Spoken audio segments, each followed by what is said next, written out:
I need that Black Tree TV. I need that Black Tree TV. I need that Black Tree TV. Black Tree TV.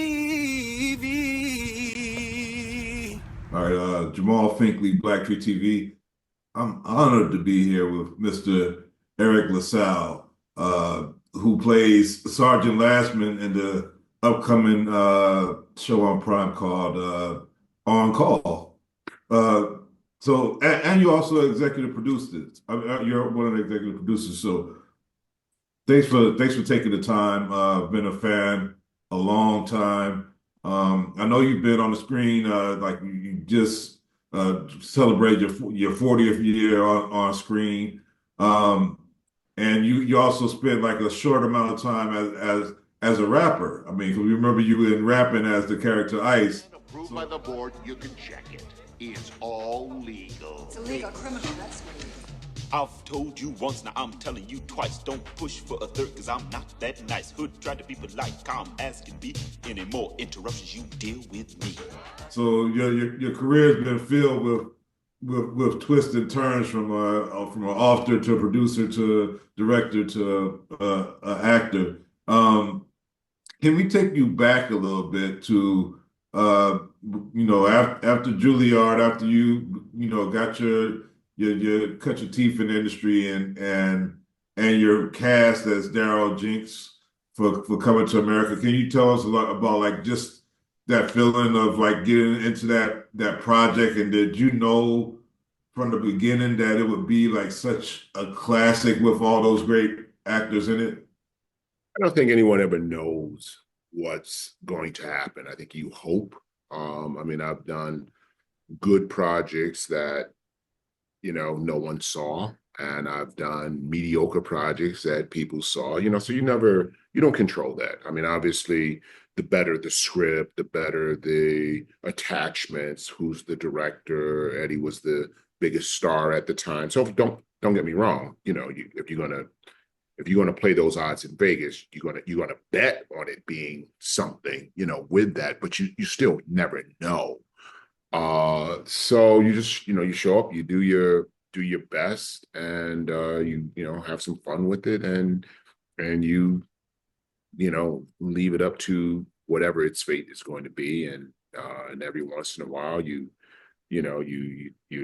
fortunate and blessed enough to be a part of something bigger than you imagine, or bigger than most people imagined, and you take it and you run with it, brother. When you look back, I know it's like some characters that just stick to your fans or whatever. Like, do people go to Dr. Peter Benton or to Soul Glow Darryl Jenks more when they just like, oh, it's Eriq LaSalle? Like, which one do you think is just the most iconic for you as far as like what fans just like approach you for?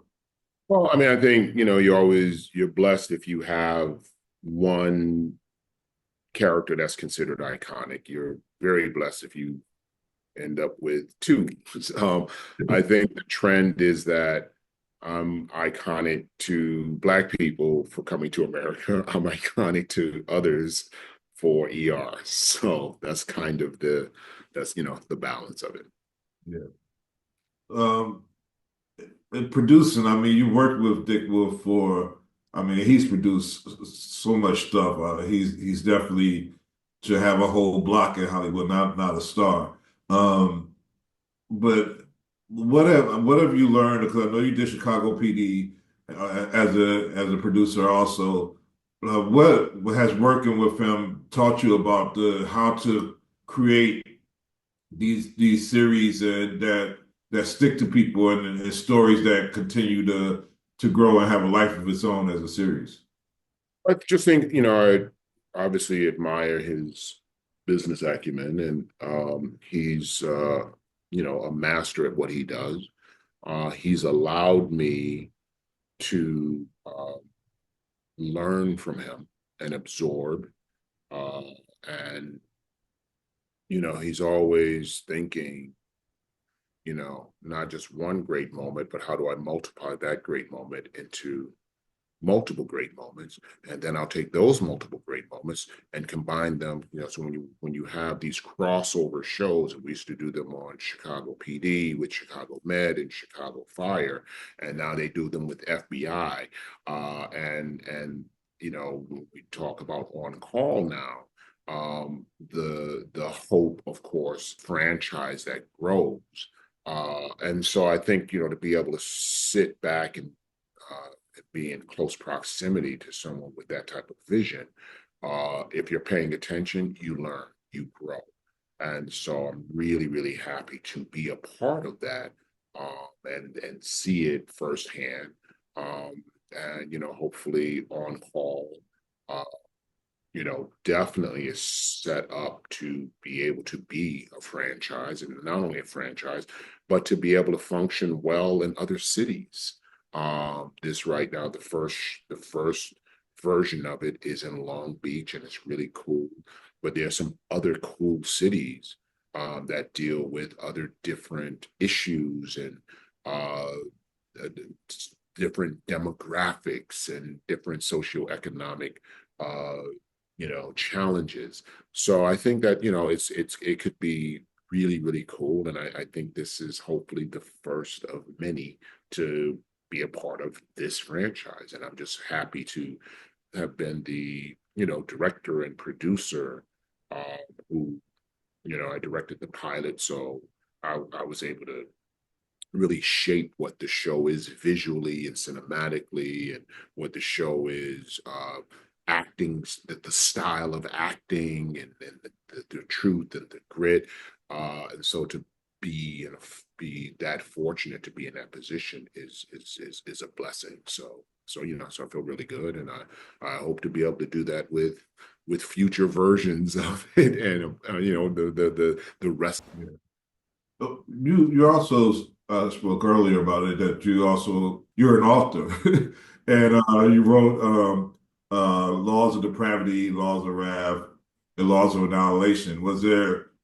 Is there any future of that coming to the visual form and on the screen? Have you can we look forward to seeing that as Well, as a that's always been the goal. I have two more books in the first Laws franchise. So the next book will be Laws of Solomon, which we will be releasing in the fall. And then we'll wrap it up with book 5. And then that's the time to, learning from the master, learning from Dick Wolf, having a built-in franchise. But it's always been important to me. I've been working on these novels for a long time.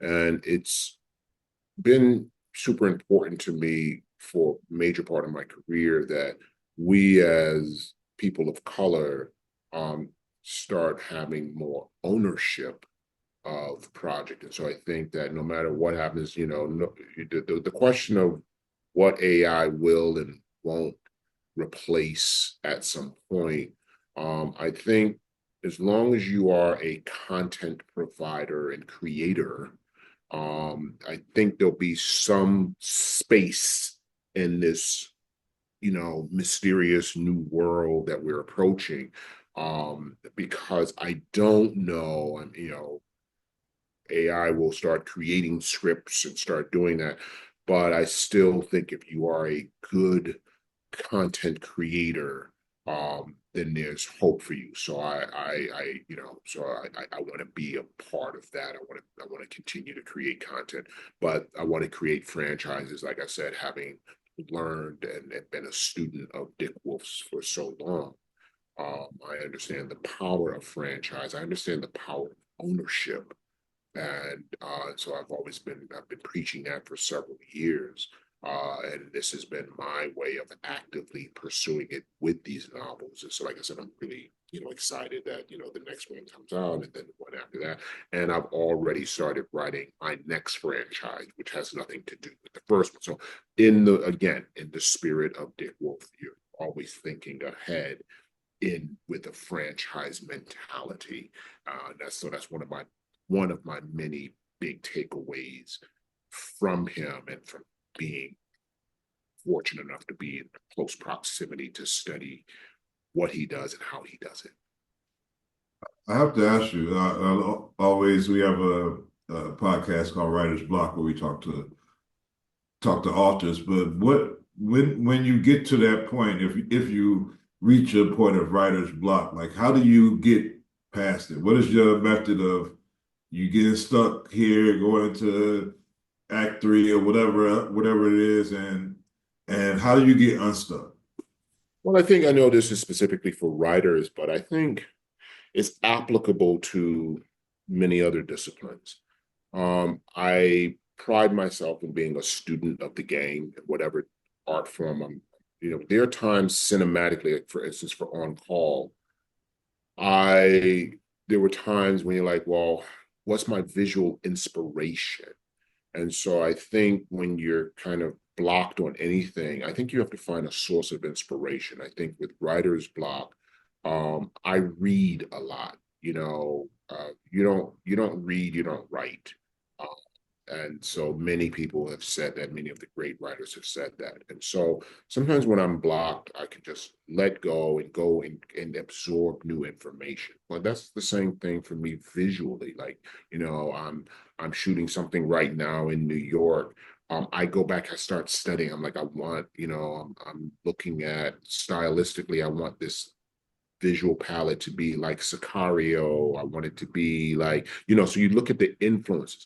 So you, as a writer, you look at who are the authors that inspire me? Who are the authors that, and just absorb that.